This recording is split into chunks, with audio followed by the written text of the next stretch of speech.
You're listening to the Breadcrumb Mojito podcast, hosted by Connor Whale.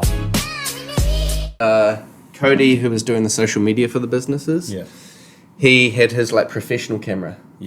But they can't continuously film, and it couldn't be permanently plugged into power. Right. So you're on battery life. Yeah, of course. And so we'd hit like 40 minutes. Yeah. And then the camera would die. Right. And he'd be like, fuck, like quickly trying to swap out. And we're lucky that the sound was still going through the laptop. Yeah. People like swapping batteries out, and then the podcast would have a blank period where it's just the fucking logo dancing around and the conversation's still going on.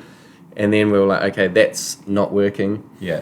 And plus, only having one camera, when we cropped in to focus on a person, your resolution gets all distorted. Yeah, of course. And so it was blurry and low quality. And then we're like, fuck, well, we've already got the social media phone. I can use my phone. And we just brought a refurbished iPhone 10, made sure that we're all filming in the same thing. Yeah. And I think the stands were off Temu, mate, of like course. $10 each. Yeah, mate, Temu special, hard out. I was just like my rangefinder. I'm like, everyone's like got real fancy one. I'm like, $30 Temu. I got the same number actually. Is it for golf? Yeah.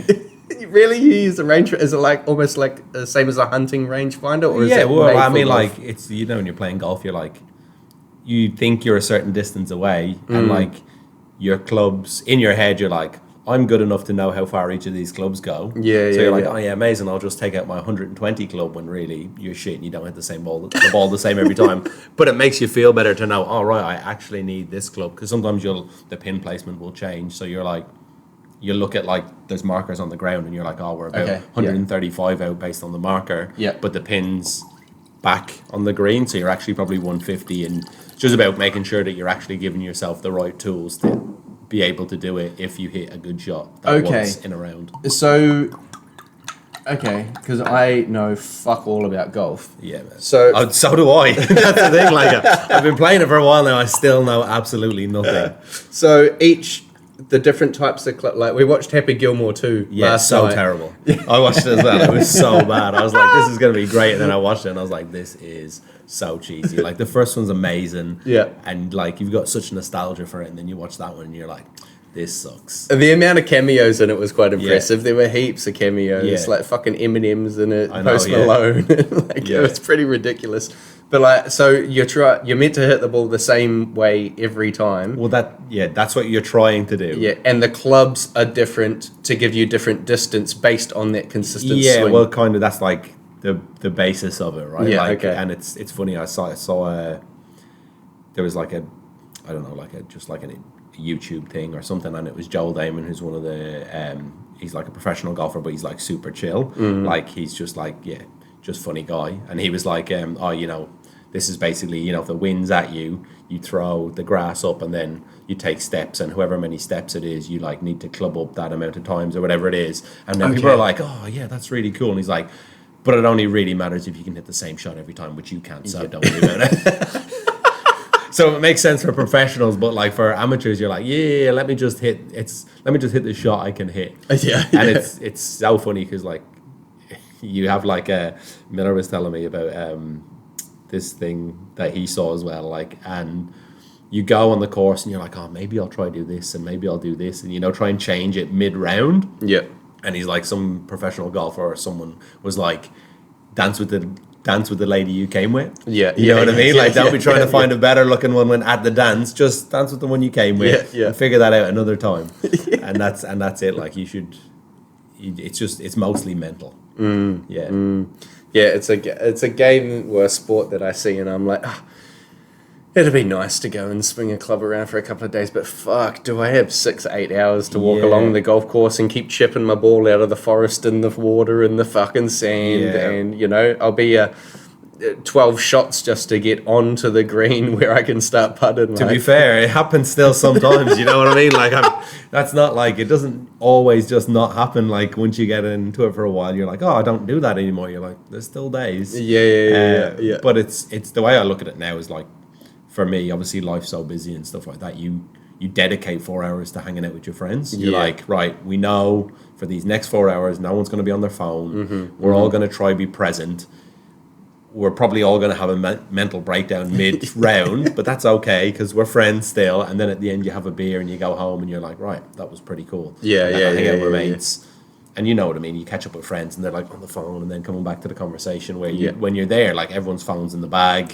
Nobody worries about it because you don't want any distractions because you're trying to focus on being good at golf, even though you're shit. It's the intent that matters. 100%. You have to go in like, and it's so funny because like I'm like, I've got the worst negative talk when I'm on the golf course. I'm like, you absolute piece of shit. You know, like just like absolutely like do not manage expectations for the amount of time I've invested in playing golf versus the level of golf I can play. And it's just one of those things like you really need to just manage that expectation and just have better talk. And like I've seen videos with like PGA psychologists where a good golfer steps over a shot and he goes, I'm going to hit a 5-iron, talks about the shot he's going to hit, and then the guy goes, 5-iron, and then he's like, blah, blah, blah. And that literal being like, 5-iron is enough to sow the seed of doubt, and that guy plays a terrible shot. And he's like, and then he's like, so now if you step up and actually talk through your shot, be like, right, I'm going to take my 5-iron, going to hit it like this, it's going to go there. He's like, you actually are more likely to hit that shot now because you've visualized it and you're you know manifesting what I mean? And you've removed yourself from like, I need to tweak it a little bit and do this. You're just like, I'm just going to play this shot. And then hopefully your body naturally goes and does it. Like it's like, when you throw a ball, you don't go, right, I need to bring my elbow up, then I need to bring it above my shoulder. You just go, I'm just going to throw the ball over there. So you should do the same thing when you're playing golf. But you don't. You're like, right, I need to keep this tight and then twist this in and make sure my knuckles are pointing that way. And then you're like, meh, meh, meh. You get so bogged up in the mechanics of it. Instead of just actually hitting the ball. And like when my dad was over, he was like, the ball's the target. Like, because you're like, I'm going to put the ball over there and blah, blah, blah. He's like, the ball's the target. Just hit the ball well and everything else should work out. That's a fucking wise words from an older man. Someone that's played golf for a long time and can hold their own on a golf course, being like, no. Just make sure you're hitting that little white thing pretty well. The rest will take care of itself.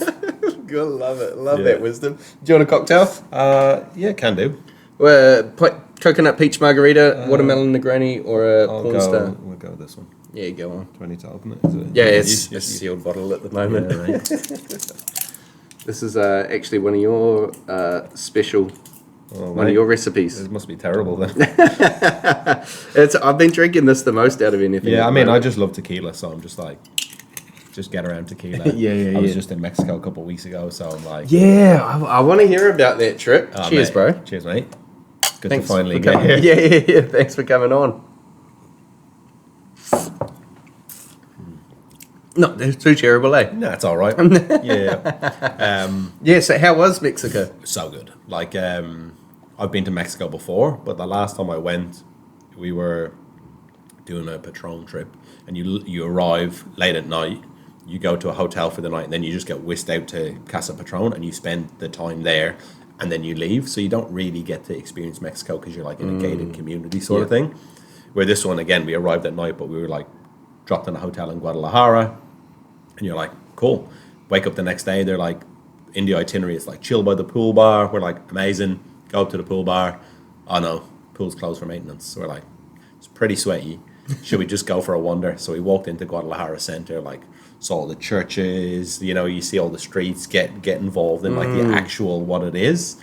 And then had a beer, and then kind of started the trip where we went to restaurants and all that sort of jam. But it was outside of the confinements of like this space. So it was great to kind of go to actual restaurants, actual bars, like see these like small taquerias and just like, they're like, oh, it's not spicy. And you're like, no, it's pretty spicy. Not spicy to the locals. Like the proper stuff. So it was amazing to do all that and like actually, because I love just wandering around cities and exploring and just, you never know what you're going to find.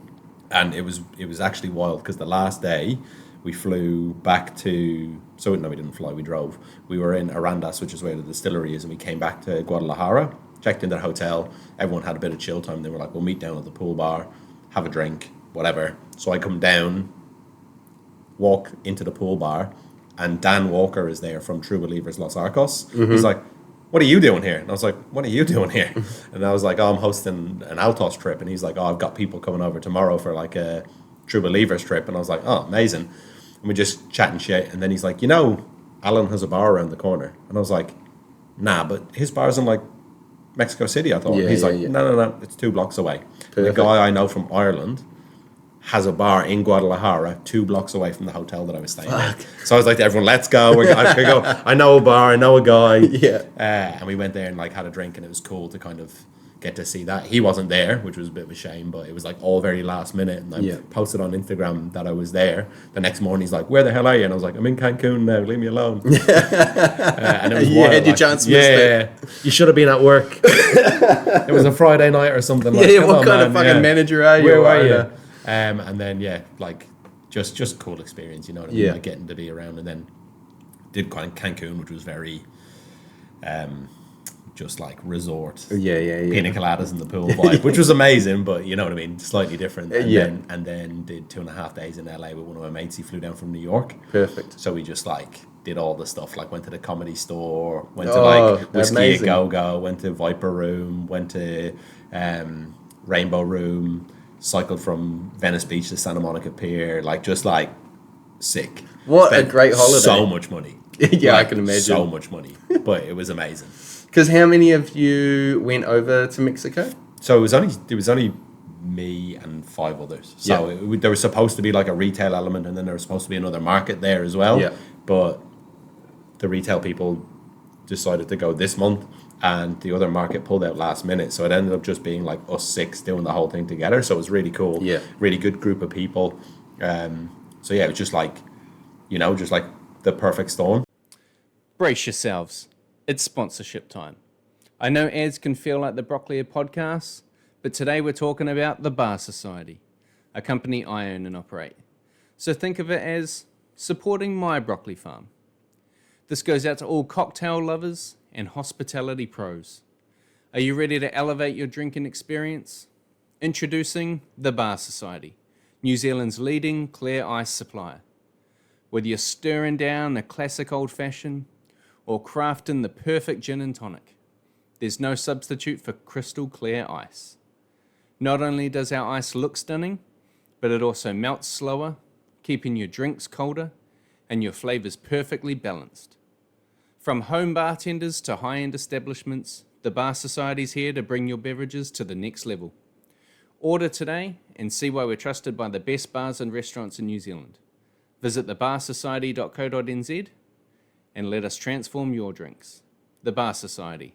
Elevate your drinking experience. Yeah. And the distillery. Yeah. Did you kind of get to do a full tour and tasting session of all the different tequilas and learn a whole bunch of shit about it? So like I've obviously been to Mexico before and obviously know distilleries and blah blah. So yeah, it was kind of cool to kind of go through and you see, because like everyone is different, but everyone kind of has similar sort of things. Yeah. And then obviously especially with like the more premium style tequilas, they've got brick ovens, you know, they've got like Tahona wheel somewhere in there. So it was cool to kind of see all that element. And what was great about it is to see it through the eyes of the people that I'm there with, you know, because they're like, holy crazy, this is mental. Where I think at times as bartenders, you're a little bit overexposed and things loses its wonder. So it was great to kind of get to see it through their eyes as well and see the slight changes between one brand to another. And then obviously the smell when you go into the barrel house and you're like, holy, when you had too many tequilas the night before and you go in and it's just alcohol vapors. You're just like one of the guys on the trip. The second we walked, I warned him before we went in, and the second we walked in, he just looked at me and was like,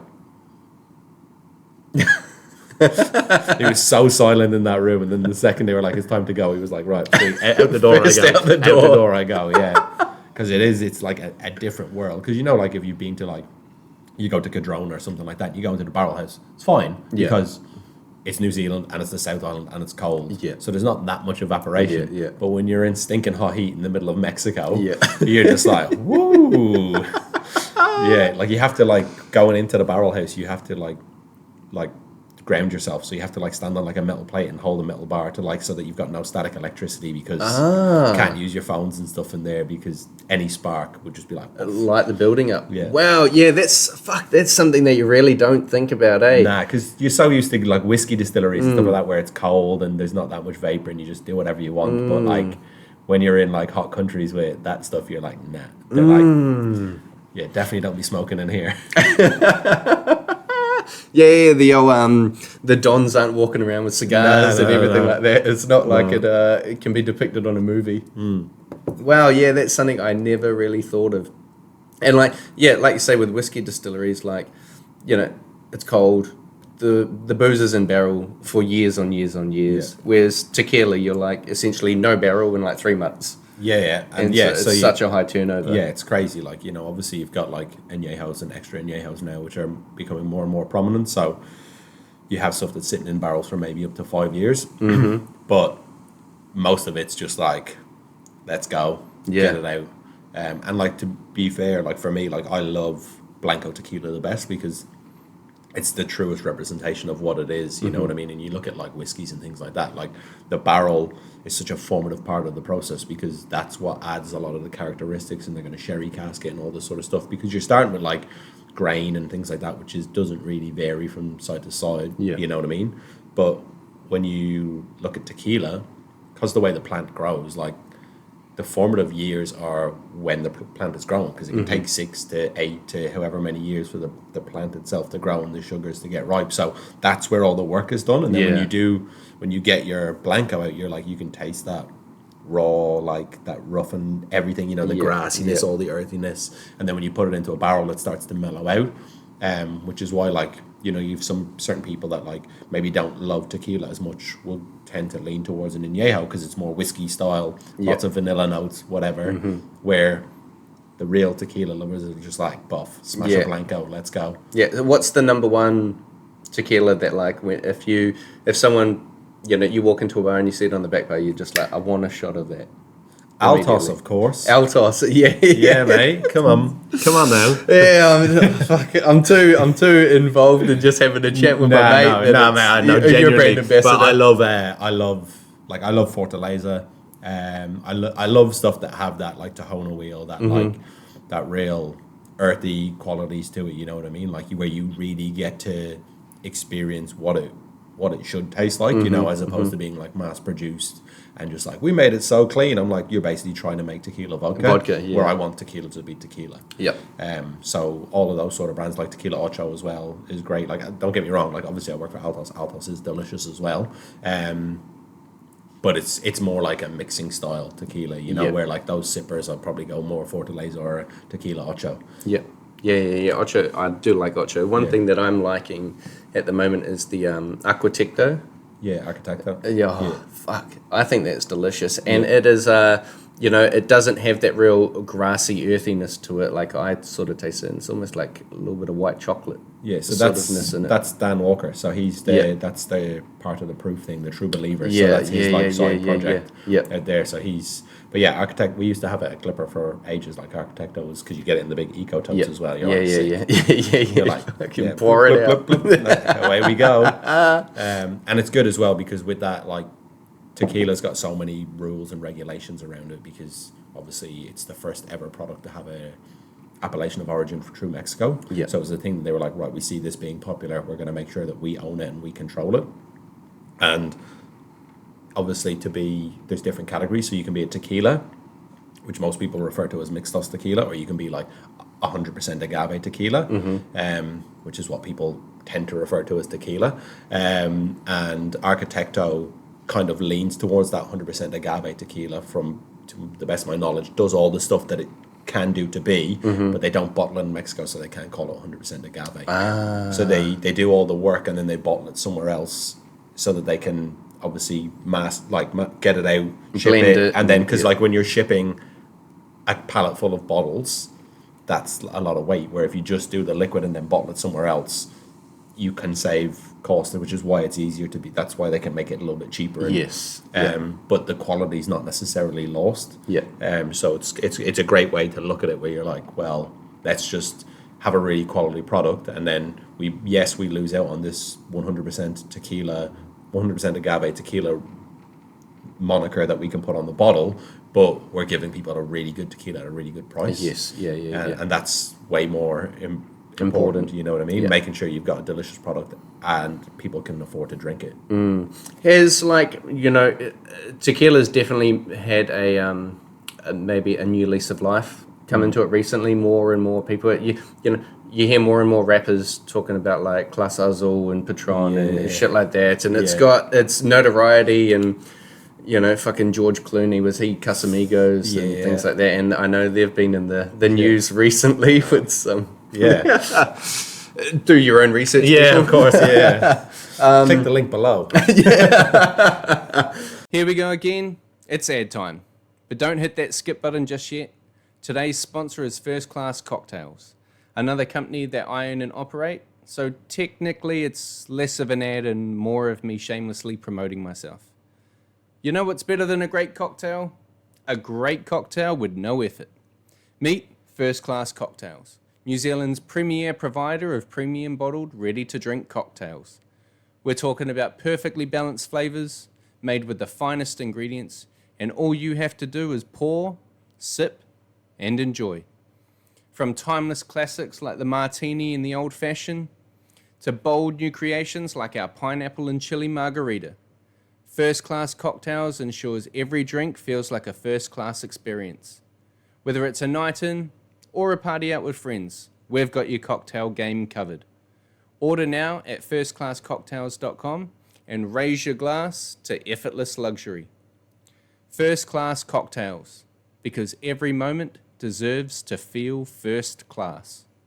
But I was always curious, back when sort of, it was Don Julio and Patron and, Jose Cuervo sort of at the start of the tequila era.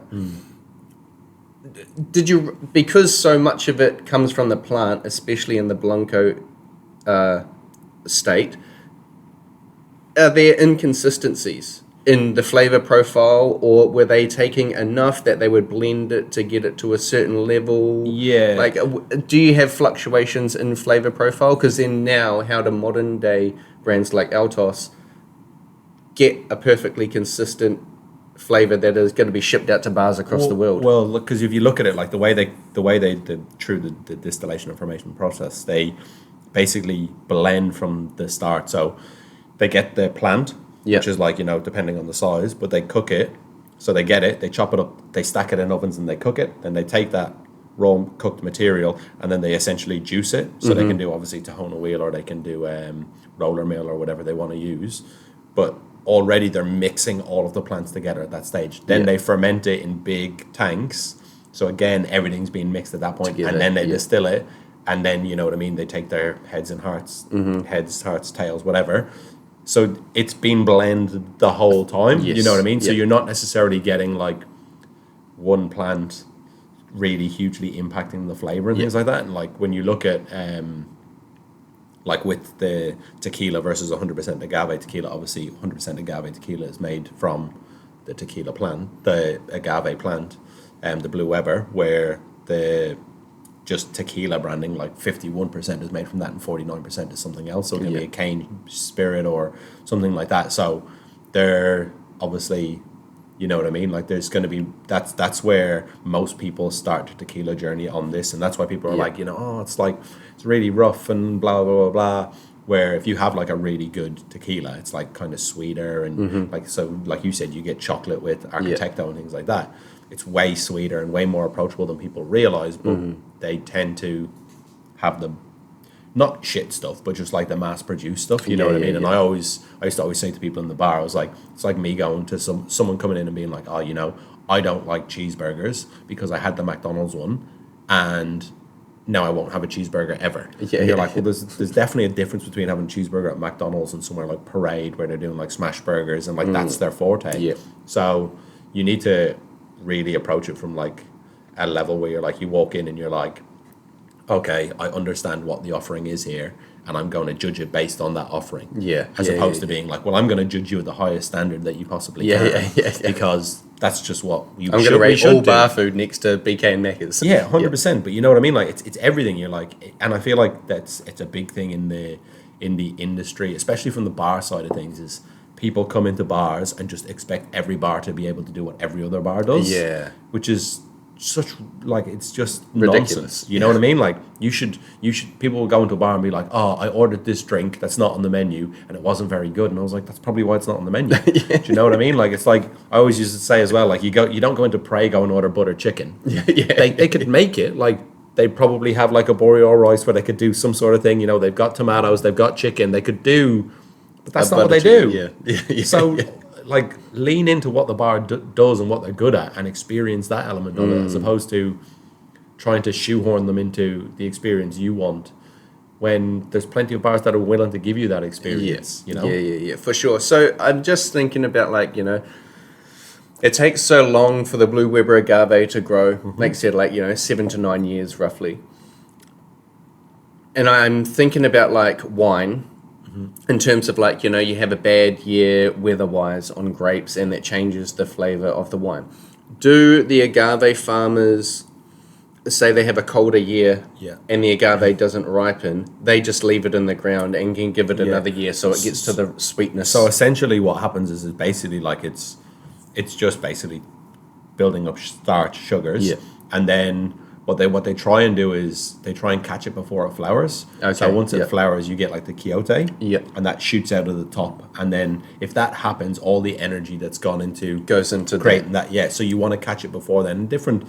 That's why humidors are so important to the industry, because they're the people that are in the fields and they know, and they're like, right, cool. And I've been to like at Patron, they bricks test the agaves in the field, so they stick a thing in and be like, cool, that has the right sugar content, now we can harvest. Where other places will do it more traditionally, where they're like, well, we're going to trust these people to deliver the right thing. So if it's a colder year, you basically go, all right, well, everything's going to take a little bit longer, and then everything becomes a little bit more expensive. And we saw that a couple of years ago, where there was like tequila prices were going through the roof, and then now there's like an overabundance of agaves because you order it in like 6 years' time. So you're like, cool, in 6 years' time we need this much. And then everyone sees a boom, so they're like, fuck, let's put some shit in the ground. Do you know what I mean? Like, and then they try and deliver, and so it's a really hard. It's definitely like ebbs and flows. But yeah, I think like it's the colder years and things like that don't necessarily affect it too much, but they might. But I don't think so. It's not like wine where you've got like a bad harvest and you're like, cool, well, you can't just leave the grapes on the vine to mature another year. And that's because it's a slow process. It's kind of an easier one to control, and you've got different regions. So you've got like 5 regions in Mexico where you can actually grow agaves, and obviously different, like highlands versus lowlands. You've got different temperatures, different climates, so you're going to get different style agaves growing at different rates. So it's kind of like a blend between what's going to come out of where and when and things like that. And the other side of tequila is like the mezcal world, and so like I guess tequila's the famous version. Mezcal, little less. Tequila is a mezcal, right? It's just a varietal of mezcal.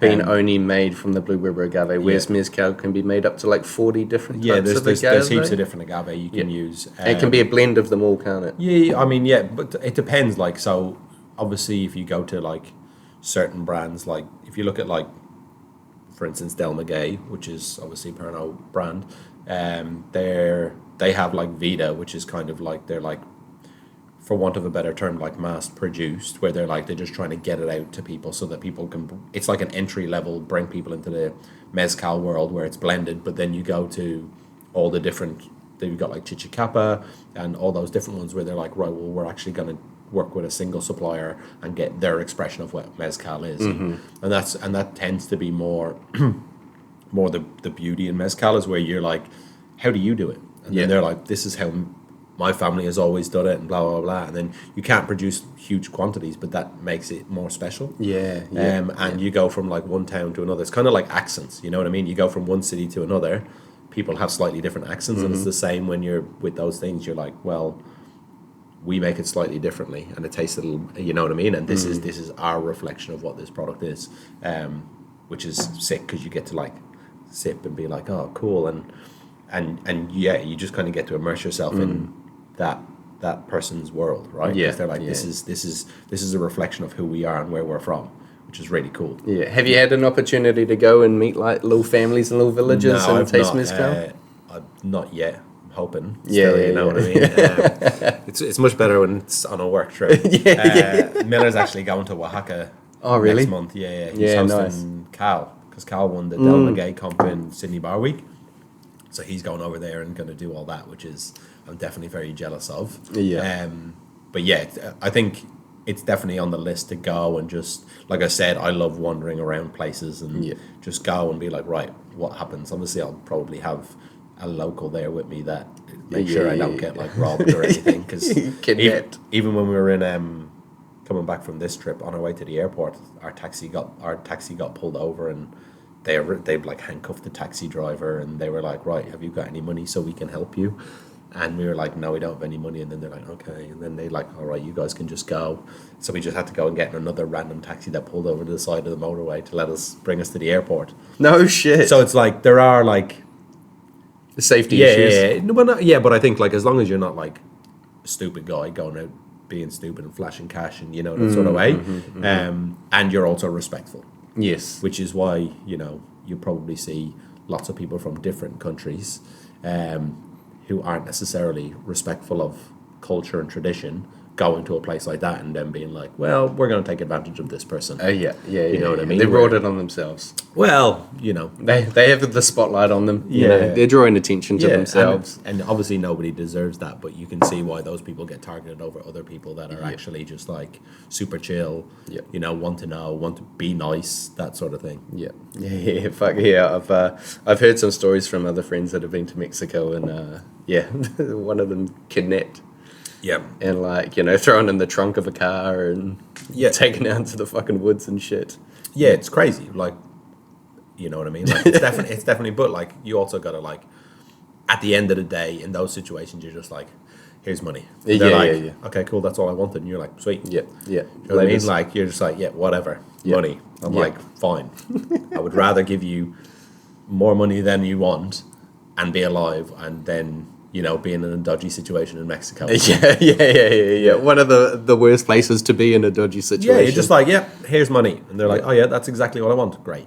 Yeah. And it's not necessarily their fault. Do you know what I mean? Like they're in a low socioeconomic country where they don't really have prosperity. So they have, not that they have to, but you know what I mean? Like it's their opportunity to try and grow the ladder. And so you're like, you can't really begrudge them being like, hey, look, I'm going to take this opportunity and try and get some money out of you.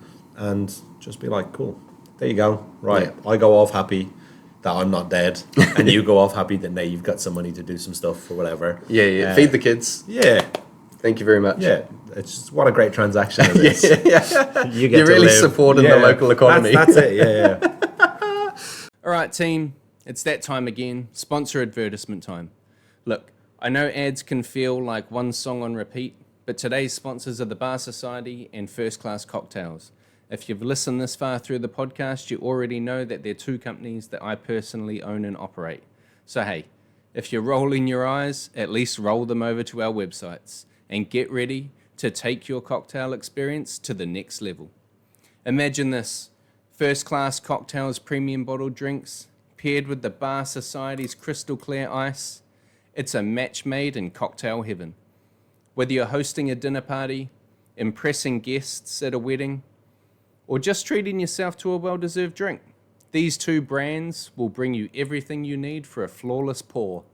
First Class Cocktails delivers unbeatable flavor, while the Bar Society adds the perfect touch of elegance with slow-melting, pristine ice. Why settle for ordinary when you can create extraordinary? Head to firstclasscocktails.com and thebarsociety.co.nz to order today. Together, we'll elevate every sip.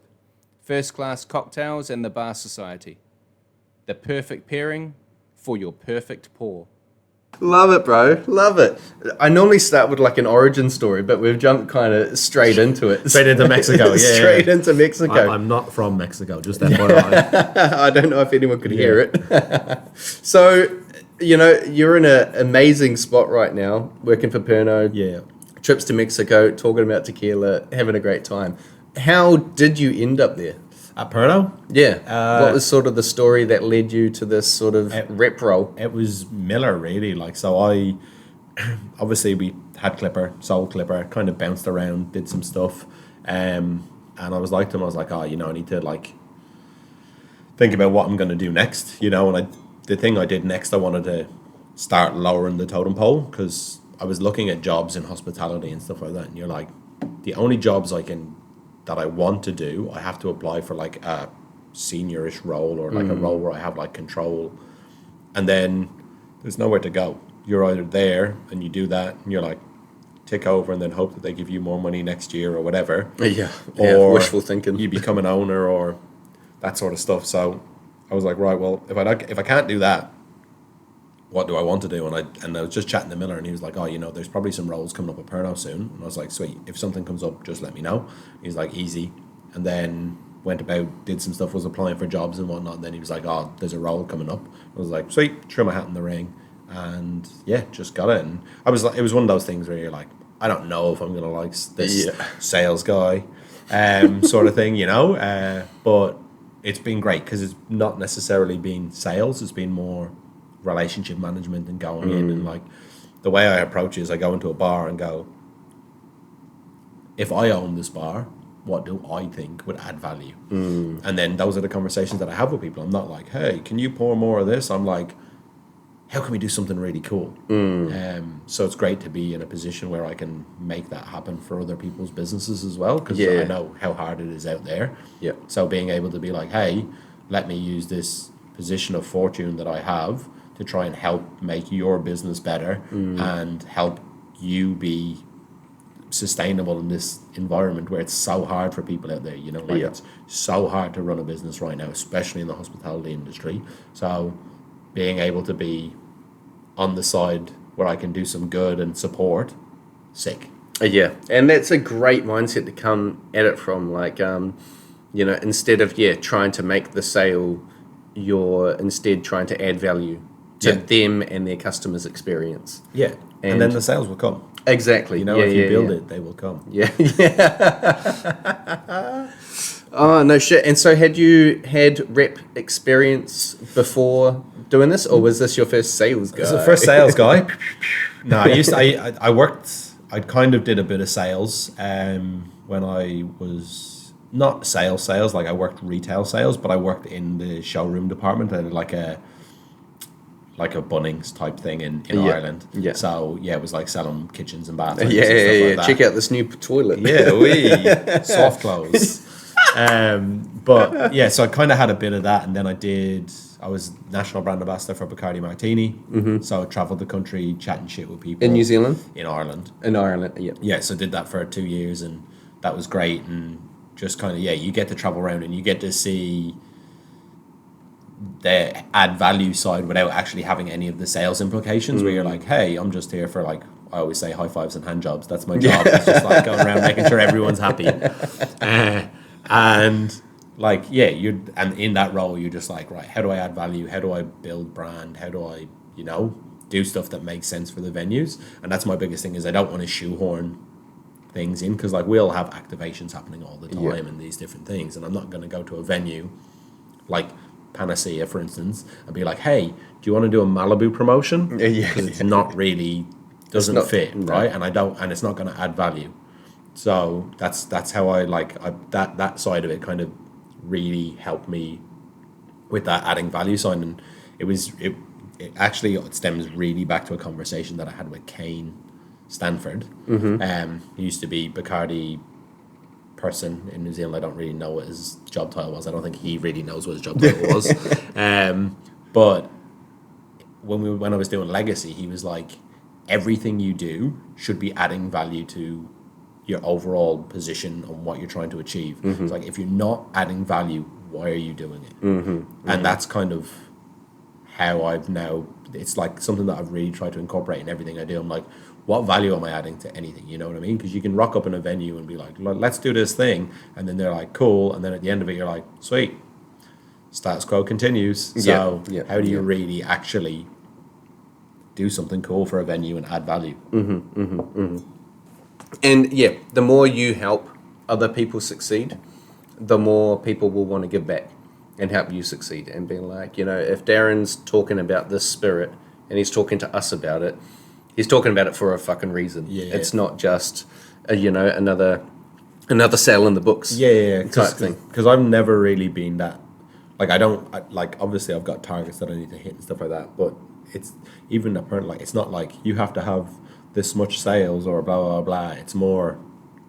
It's not really like that, but like even for me, like I don't value that stuff as much, so I just want to, as I said, do the cool shit, add the value, and then that stuff sorts itself out. Hopefully. It'll come. Hopefully. Yeah. Give great service, and people will enjoy spending money with you. Yeah, it's just like hospitality, exactly. Right? It's just like a menu. If you only care about making people have an amazing time, people are going to spend loads of money there. Yeah. If you only care about making money, people won't enjoy that experience. So it's kind of like a catch-22, right? Yeah. You got to invest in the experience, and then the money will come. Yeah. Where if you invest in the money, it creates a terrible experience. You get to tour around and see a lot of different bars and a lot of different people, a lot of different management styles and things like that. Are there any things that you see that are regular that are like, that is maybe being done or wrong and or right? Like, do you walk into bars and you can point out whether they're not putting effort into that experience, they're just trying to chase the dollar and mass produce stuff, and then how people that are focusing on the experiments are pulling that off? Yeah, so I think the second you walk into a venue, you can tell, I would say 90% of the time, whether or not they're experience focused or money focused. And that's, you walk into a venue, and if you're not immediately greeted with, oh, hey, how you doing? Blah, blah, blah. They want you to have a great time. Yeah. They're instantly engaging with you. They're like, right, yeah, we've got you. Yeah. Where I've walked into so many venues and there's like bartenders that are just down and they're like, head down, I'm making drinks, I'm busy. I'm like, yeah, totally, man, I get that. But I could just walk out and then you've lost an extra $50. Yeah. Because you haven't just been like, hey, mate, how are you? Yeah, just grab a seat, And from being in bars, and I've been sat at bars where people have walked in, and like my friends' bars who are good bartenders and good like hosts, but like maybe they're having an off day, and I'm sat at the bar, and people are like walked in, and you can see them looking around, and I start to get like angsty. I'm like, yeah, come on, and then I'll just like wait, and then I'll just be like, oh yeah, just grab a seat. There's menus there. Someone will be able to see in a second. And they're like, oh, thanks so much. Do you work here? And I'm like, no. but I'm just like, I'm just so invested. I'm just like, no, just go grab a seat. It'll be fine. Because I want those venues to be successful. Yes. But you know what I mean? And you can see it when like people are having an off day and you're like, it's great to support them in that thing. But that like instant, the second someone walks in the door, you've got to make them feel welcome. And like, I like one that I always talk about is like Sweet Bar. Which like Goggin and Barney used to run, was like, and then like heaps of like amazing New Zealand bartenders have come through that space. You used to come off Hobson Street and like down a spiral staircase, and the second you came around the corner, the two bartenders would be flat out. They both go, "Hey-o!" and you're just like, yeah, here I am. Yeah. You know what I mean? You and immediately feel acknowledged, and you're just like, oh, this is my space. These people want me here, and that's all people really want, is they just want to feel like this is the space for them and they're welcome in this space. Yeah. And the second someone walks through the door, you're like, be with you in a second. But they're like, cool.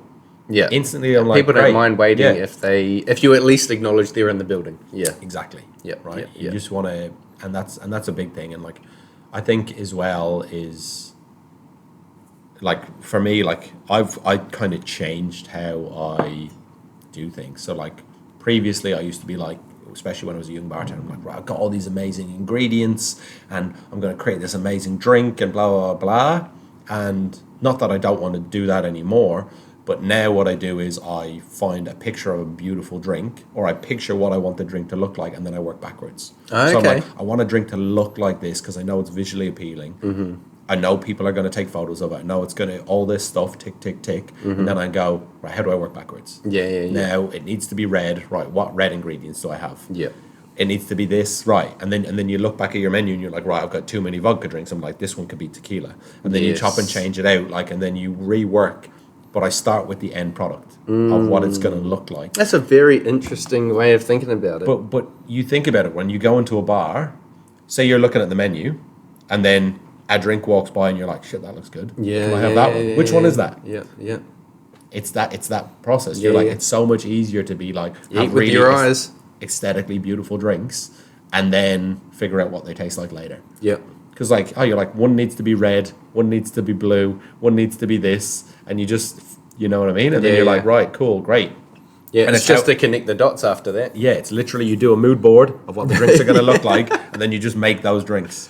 Yeah. That's great. How long have you used that formula to design drinks? I mean, I think probably I've been doing it more now with that I've been trying to sell drinks to venues, and not sell drinks to venues, but add value to venues. So when you go in and be like, hey, here's a menu I wrote for you, and it's just like words on a page and blah, blah, blah. Yeah. They're like, don't really know. Yeah. But you walk into a venue and you sit there for a while and you see the vibe and you get it, and then you're like, right, I know what the drink should look like in this space. And then you present them with pictures of what their drinks could look like. Yeah. You don't go to a whiskey bar and start pitching them tiki drinks. No, right? Yes. But you go, and then you literally, if I go to a bar, I'll be like, cool, here's a slideshow. There's 5 slides. Each slide has 2 drinks on it.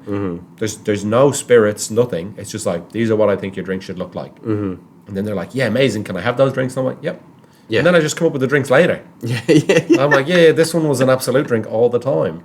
But you just, you know what I mean? So you work backwards. You understand what the venue, what the venue's offering is, the people who go there, and then you cater to those people. Yeah. Rather than being like, right, we want to do this thing that's super outlandish and blah, blah, blah, blah. And I'm like, yeah, but who wants that? Who are the people you're trying to give that to? Because if they don't exist in your venue already, you've got to recruit them. And then are you recruiting them at the cost of the people that are already coming and supporting you?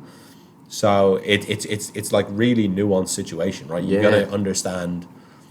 And you look at a space like this, like Panacea, I think they've got, the people that come here know what Panacea is. They're unapologetic about what it is. And if you don't like it, you can go somewhere else. Not in that sense, but they're not in a mean sense. They're just this is what we do. They know who they are. You're like, oh yeah, I'd love a really cold, frozen, shaken daiquiri. They're like, not really what we do. Yeah. And then you're like, okay. And they're like, there's plenty of other bars that do it delicious.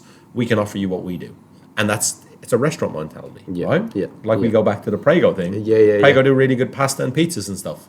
Yeah. They don't offer butter chicken because it's not what they do. Yeah. So, and it's just that circular thing where I think that's a big thing to take from restaurants, is being that unapologetic about, well, we offer this, and if people don't like it, that's fine. But the people that want it are going to come here, and they're going to love us for it because we're giving them exactly what they want. Yeah. That's so interesting. And I've just thought it's such a turn of mentality when you think about bartenders coming up through the ranks in bars, just like you mentioned, doing legacy. You do a lot of cocktail competitions. You're always thinking about the spirit first and how to build off that spirit and hero the brand and everything like that. And ultimately, maybe not everyone, but majority of bartenders that are in that sort of realm and doing competitions and really proud of all the drinks that they're making, ultimately they want to own a bar where they can put a full expression. It's fucking hard, guys. It ain't easy. It ain't easy. But they want to express their ideas through their drinks, and they want to have a bar where they can produce it instead of making someone else's drinks all the time. But it's the complete opposite process of thinking to what you just described. And what you've described makes sense to have a successful business, whereas the bartender sort of current mentality only works to sort of fuel the ego of their drinks looking cool and sounding cool and selling. And some bartenders fall into the realm of they're just doing their drinks, but it's not customer focused, it's not value focused, it's ego focused, for lack of a better term. And so that's very, very curious way of thinking about it. And I think it's a hard transition for some bartenders to acknowledge and actually develop. Yeah, and I think for me, there's a couple of things I've always wanted to do, but never did them because I'm lazy. But I wanted to do a workshop, but it would be polarizing. But it was called "You're Not as Good as You Think You Are." Yeah. and it was based off a presentation that one of my old bosses, Alan, did. Mm-hmm. He did a presentation called it was like, "Hey bartender, where's my umbrella?" Okay, yeah. And he basically went to like the top 10 bartenders in Ireland and was like, "Draw me a picture of what a cocktail looks like." And they all drew pictures. And then he went to 10 consumers and was like, "Draw me a picture of what a cocktail looks like." And 80% of the consumers' pictures had umbrellas in them. So he was like, you can see how what you think people want versus what they want are different, right? Yes. And I think you look back at like the Artisan when they had like the frozen pina colada, and you'd sit there with an umbrella and you're like, it's fun, it's enjoyment, and that's people want to experience. Yeah. And the drinks you give them are just vessels for that experience. Yeah. So, and that like, hey, like you're not as good as you think you are isn't like a negative thing. Yeah. It's more a realization. Like I think when you're a bartender, a young bartender, you kind of go on like a curve, and you come up, you start, and you're like, I don't know anything, and then you get to a point, usually about like 1 to 2 years in, and you're like, I am the shit. I know everything, and it's like a tipping point. You either go, oh yeah, cool, and you stay on that plateau and you never get any better, or then you go to a couple better bars and you're like, I don't know shit. And then you start to become a good bartender because you associate your people with like, who knows how to use a Rotovap? Who knows how to use this? Who knows how to do that? Who knows how to do that? And you don't have to use them in your bar, but you can take elements of, why does that work? Why does this work? And I funnily watched the other day again the Chef Table episode with what's his name, Grant Achatz from Alinea. Where he's like he looks at a piece of art and he's like, it's provocative, blah blah blah. How do we make food this be like art? Do you know what I mean? How do we? And then you've got like these surprise and delight moments and all this sort of stuff. And he's not going, right, I need to have a steak on the menu. He's going, I need to have this experiential piece. And then he's like, oh, this would be really good with steak. Yeah. So he works. He's working again backwards as well. And it's that thing is you should have a clear vision of what that end product should look like, and then you work backwards from that, because you pigeonhole yourself too quick. If you're like, right, I need to have a tequila drink, and then you're like, right, well, these things don't work, and now it's basically just a margarita and blah blah blah. Where if you're like, I need to have a red drink with this garnish in this glass, then you're like, all right, cool. And then you're like, what's red? Oh, tomato. Oh, tequila. Oh, we could do a tomato drink. What about this? Or we could do this, or we could do that. And it completely changes the way you look at it, right? And I think it's so much easier to digest for people. Like if you want to bring people along the journey, you're like, you go into like the back room somewhere and you're like, right, these are the 10 drinks we want. Here's what I think they should look like. And then people are like, oh, what if we did this? And you're like, that looks better now. Right. And then the last thing you worry about is the flavor profile, because if you're a good bartender, it's gonna taste good. Do you know what I mean? Like you don't need to worry about, right, it tastes good now, let's make it look good. Make it look good, and then just make a delicious drink that looks like that. It's always easier to balance something at the end of it, as opposed to try and make something look what it's not actually. And how many times have you, like, in your bartending career, you try and shoehorn things, and you're like, it doesn't really work, but it should be all right, you know. People won't notice. They fucking notice. It doesn't sell. I guess everyone's fucking noticed. Maybe I should maybe 3 Amaro drinks was too many. Do you know what I mean? Like, but it's that thing is like, just give, and like I think like when we were at Clipper, we probably went a little bit too far the other way, where like the drinks were probably a little bit too. Like they were good drinks and stuff like that, but they probably weren't as interesting enough. You know what I mean? Like they were too simple. Not that the liquid was too simple, but the presentations and things like that were probably a little bit too simple. So you need to find that happy medium and something that you can deliver consistently. You know, and like maybe Sammy did it really well. Like I know they had one drink on when they did the takeover where they just had the garnish was a piece of crystallized ginger, and it was on a skewer, and then they just wrapped it in magician's paper, you know, the flammable paper. And then they serve it and just go. People are like, whoa. Do you know what I mean? And then you're like, nobody cared what the drink tastes like. Probably tastes fine.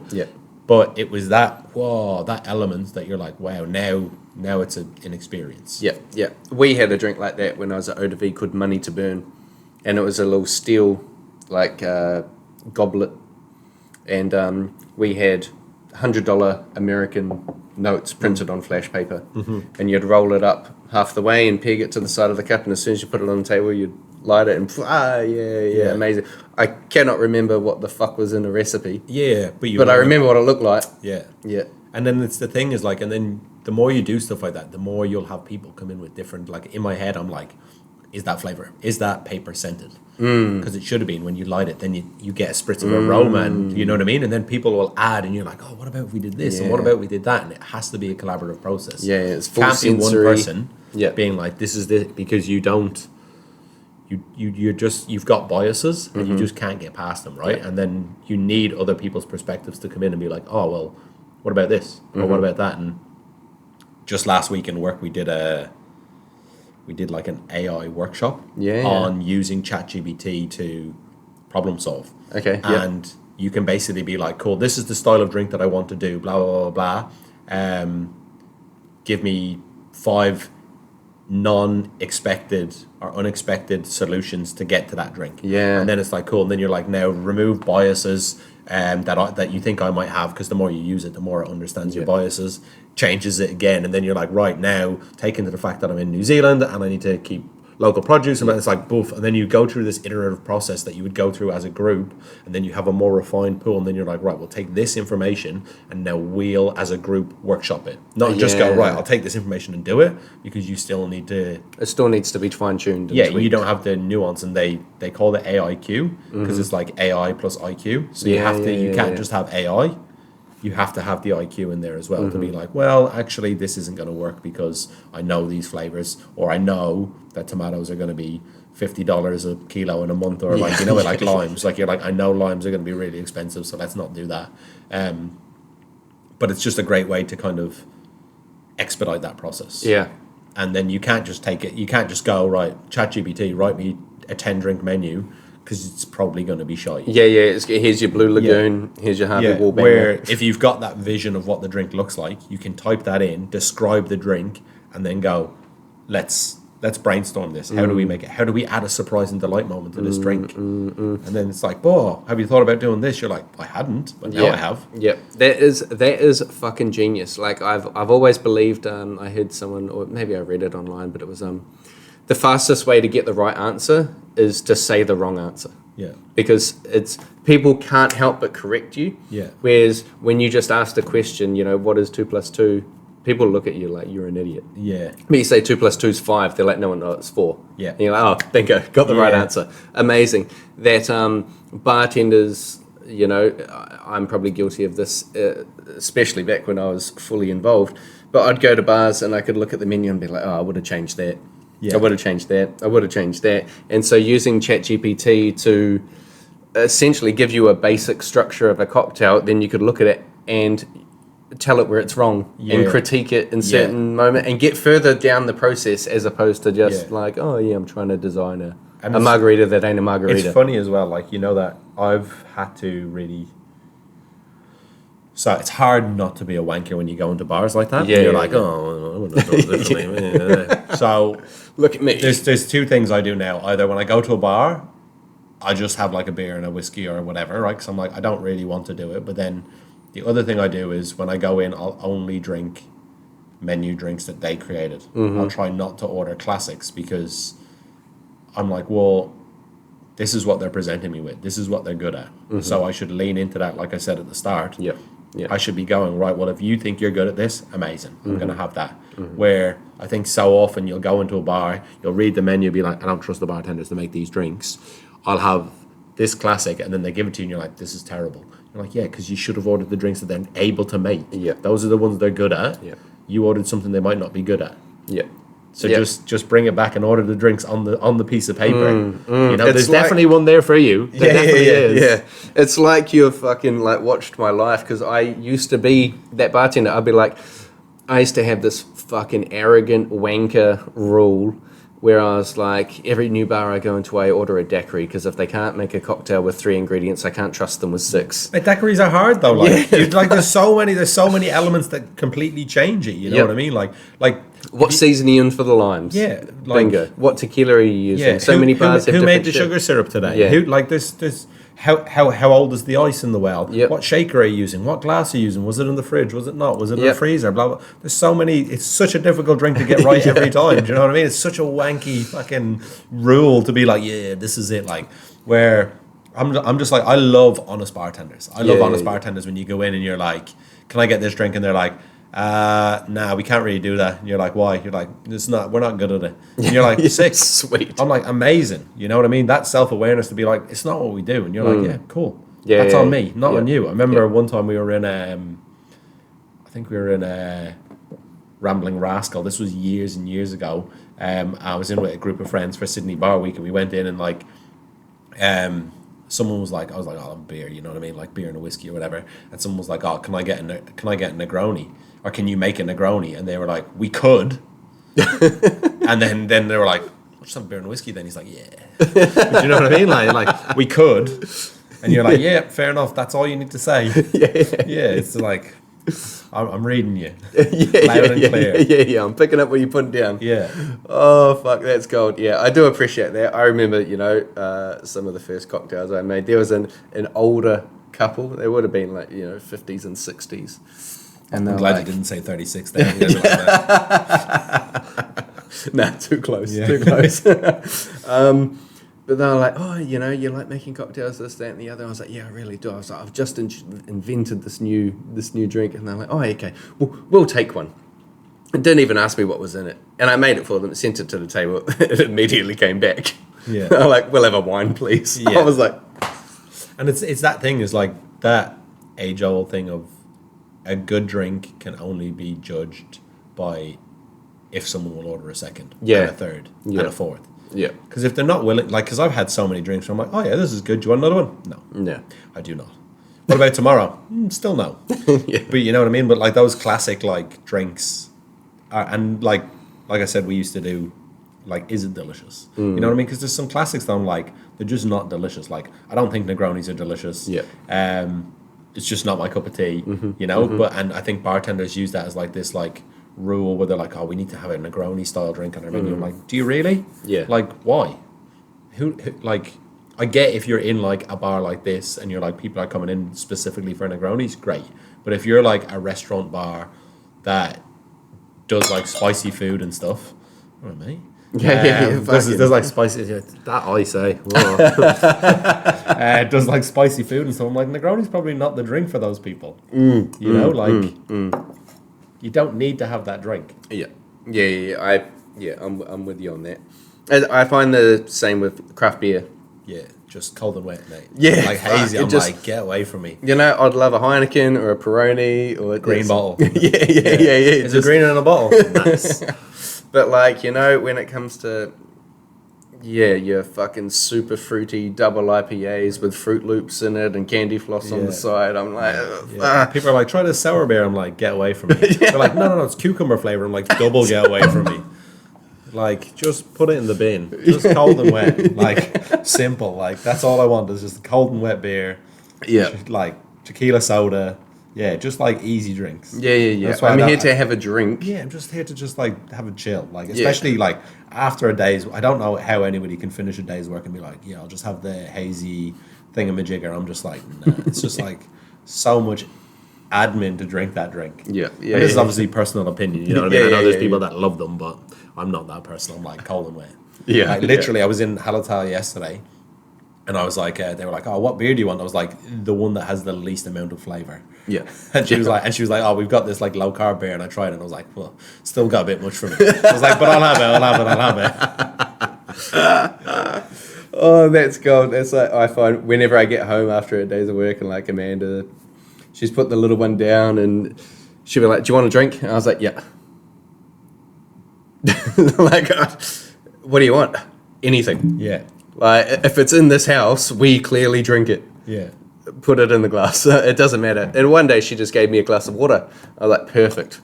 I just needed a drink. You know, you it doesn't even need to be alcoholic. I remember saying it was an Irish comedian before talking about like drinking. They were lived with like a German person, and they were like, "Oh, I'm just gonna go down to the pub. Do you want to come?" And they were like, "Oh no thanks, I'm not thirsty." And the Irish person was like, "I've never taken thirst into consideration when having a drink. Do you know what I mean? I've never gone to a pub because I was thirsty." But it's one of those things. You're just like, "Yeah, and I'll go have a beer." You're like, "Are you thirsty?" "Nah, but I just want a beer."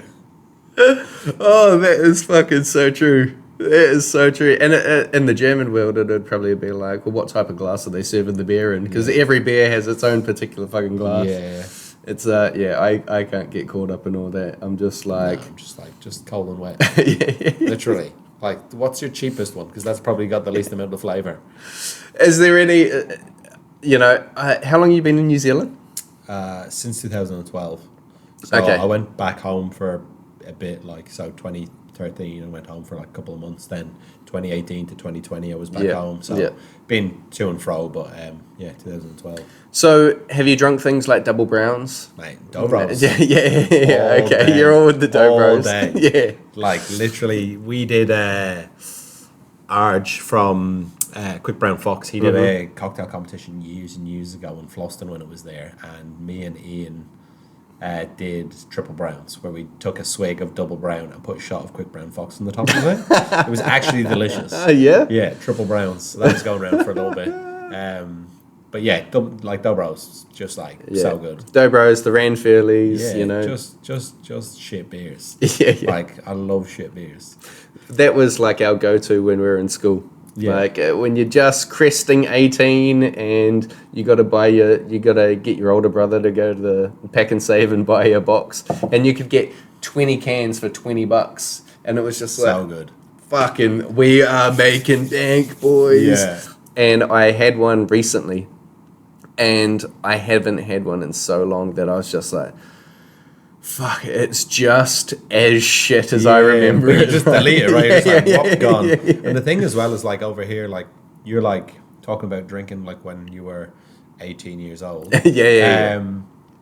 You get like these nice small cans, which are great. When we were going drinking, we were drinking 500ml cans, and they'd be so shit by the end of the can. You're like, ugh. Yeah, it's all we used warm. We used to have mates that they wouldn't drink the end of it. We'd be like, look at you can't finish a can. But now I'm like, whoa. Halfway through, be like, I love the new Heinekens, the skinny ones. Like the best. Yeah, they never get warm. You're just like, boop, delete, next one. I love the delete. Yeah, that's great. Yeah, no, sitting in a hot tub drinking a beer is always the worst thing. Like you know, fucking the bottoms of it cooking away. That's why those little 250ml cans or whatever they are. You're just like, perfect. Love it, bro. Love it. This has been such a great chat. We've gone on quite a tangent. We started in Mexico. Now we're talking about double brown. Well, I think we started with golf before we even got on to Mexico. We did, How long have you been playing the golf now? For about 3 years. Yeah. And man, like it's so frustrating. How often do you get out? As often as I can. Yeah. It just depends. Like week to week. Like because I play football still. Yeah. So winter is hard to play golf because it gets wet and all that jam. And then I also play golf or football on a Sunday and train on a Wednesday. So like those days kind of go away. But when it comes back to summer, the plan is to join a golf course and then like just play the same time every week. Just be like Sunday, this time is golf time. You know that 4-hour window. You go play golf. You go about your day. Yeah. Your cup is filled. Yeah. Away you go. Do you have to be a part of the club to play on the course? Nah. No. But it's just it works out cheaper. Like if you. Okay. If you like, memberships aren't necessarily cheap, but like we're looking at joining a golf club, and we're like, if you work out the yearly membership, it works out like $35 a week to play there once a week. Would cost us $80 as not members. Okay, so it's actually way more affordable to just become a member than it is to not. And then you can, once you're a member, you can play like 9 holes in the week during the week, and then 18 at the weekend, and you're like, that's way more golf than I would have for way less money. Yeah. And I mean, I imagine all of the equipment's fucking expensive. It doesn't have to be. Doesn't have to be? It Jump on trade. It definitely gets that way. Now you're like, do you know what's going to make me better? New driver. You're like, that driver costs $1,500. You're like, yeah, but watch me make it go. It'll make you better, but it just doesn't. I'm gonna go an extra 2 meters. Yeah, today. yeah, but not even that. Like, but the thing, like, again, to go back to like chatting like golf with my dad, like he says, the thing about getting a new club won't necessarily make you better, but because you have it, you'll justify going to the range more because you're like, well, I've bought this new club, I need to go and make sure that my swing's good. So you just and blah, get blah, more blah. practice. So you actually, it's basically a tool to practice more. An expensive one, but Yeah, shit, yeah. But it's also that thing is like they tend to hold their value pretty well. So you can like buy some nice golf clubs, treat them well, and then buy new ones, and then be like, cool, maybe you get a third of what you paid for the new ones back on your old ones, or maybe more depending on what ones you bought. Yeah. So it's really an investment. It is. Amanda and I, we talked about buying like a driver each. Oh yeah. Just so we could go to the range. Yeah. And just peg some balls out and Yeah. have a glass of wine and a beer and just Definitely. do nothing, because neither of us have the fucking time or patience to play a whole round of golf. Yeah. And it's not going to happen. But to just have something to do on like a Sunday afternoon, like my sister will babysit or something, and we can just go out and smash peg some a couple of balls and mate, definitely. just have like a date night type thing is fucking. We've been talking about Long that drive recently. competition. Yeah, something like that. She'll probably smoke me. She's actually played, like used to play in the UK. Like, whoever can drive it the shortest drive has to do all nappy changes next week. Just start bringing it in. Yeah. I feel sorry for him. I'm not around. Sorry, I'm working. Yeah, busy. Go do a delivery. Actually. Yeah, sorry. Oh, there's water leaking from somewhere. Oh, yeah. Gotta go. Yeah. I love it. Let me freeze that real quick. Yeah, exactly, bro. Oh, good shit. Well, we're coming to the end. We're about, hour 10 in. Yeah. So we tend to finish on the breadcrumb mojito moment, which I was chatting to you about before we hooked into it. Has anything come to mind? I mean, like so many, like I said to you, like at the start, like when I was a bartender, like I was coming up with terrible drinks. Yeah. So egotistical, you know what I mean? Where you're like, well, I'm the best ever. And there's been so many moments like that in it, you know what I mean? Like where I've just done silly things and you're like, that wasn't good. You know what I mean? Like, and then you try drinks and you're like, I've been in competitions where I forgot to put ingredients in and all this sort of jam, you know what I mean? But they're just, it's like that thing you win or you learn, right? And I've definitely learned more than I've won. But it is what it is. Like I think like that moment there, like obviously those moments are the catalyst for the next thing. And as I said, there's been too many to even, I can't even think of any just because there's been so many. Yeah. Where it's just, I'm just like, even now I'm like can't even think of anything. I'm just like, Well, to be fair, you're saying you either win or you learn. And hearing your insights about sort of, guest experience, greeting people, how to think about building drinks, what you even look for from a sales and representative perspective, it's all, I would say, original. Yeah. Like, I haven't heard anyone else sort of speak about those things in the same manner that you have, so it's definitely from sitting here. Can tell you've done a shitload of fucking learning and just perspective adjusting and empathy and thinking about other people and their experience. And I think at the end of the day, that's it. Like everyone is just a person, and everyone is flawed, and everyone has like, you know what I mean? Like there's so many people that I've talked to and been in, worked with and all that sort of stuff where they've got a very clear perspective on things, but they can't see the rest of the world around them, and that everyone else has a different perspective of the same thing. And I think as long as you are nice and honest, it tends to go off a long way. Like, and just obviously when we were talking about there, like I remember like when I first came here, I worked in the waterfront, and the owner was in the venue at the time, and it was like a wet day, and I was bringing like a tray of beers over to a lady. It's like a table of ladies and guys that were like just come in out of the wet, and I slipped on something and spilled the whole tray over one lady. Like 8 Heinekens, like big ones. Fuck. And the owner was just like leaned back and was just like, and I was like, oh god. And then I was just like, I'm really, really sorry. And they're like, it's fine. You know what I mean? Like, I was like, oh, and they're like, and as long as you're like, you're just an honest person, you know what I mean? Like everyone's fallible, everyone is just trying their best. Yeah. You got to give people the benefit of the doubt. Yeah. We're all just trying to make it by. And the thing is, like, and if you have a negative experience with someone, I listened to that parenting podcast I told you about. So the biggest thing that they say is when you have a negative experience with someone, you should assume that that person's having the worst possible day that you could imagine. And if that happens more and more often with that person, you're like, maybe that's just the person you should avoid. But you have to give people that benefit of the doubt from the start, where you're like, you know what, I didn't have a great experience with you, but maybe you were having an off day. And next time I meet you, I'm not going to hold you against you. And then if it keeps happening, again, don't hold it against people, but just avoid them. Just don't put yourself in those situations to be annoyed by people, right? Like, you're like, if you don't want to be eaten by the bear, don't get sit in its cave. 100%. Gav and I, on the last episode, we're having a very similar conversation and how becoming parents has changed the way we see adults. Like, we used to operate from a perspective of like, that dude's a dickhead. And now having children and being like, oh, what are they experiencing today? Are they hungry, change nappy, this, that, and the other, tired, whatever. Now, when I talk to adults, I'm like, has anyone changed their nappy recently? With that, it's the same for me. Like with the whole, like I had a conversation with Evan the other week where someone was like dissensitive about a situation that had just happened, and Evan was like, oh, they're just being like this, and I was like, but at the end of the day, I was like, you don't realize that situation might have been very prevalent in that person's childhood, and they're just dissociated from it. They can't see. It's just a normal experience for them, so you can't hold them to the standard that you have, because it's not realistic, right? If you have a standard that you're like, and it's that thing is like, if you're like, people must do this, you're always going to be in trouble. Where you say, I would prefer for people to do it, you're like, cool, you're giving them autonomy to be themselves. And you can't control who they are. You just have to let them be who they are.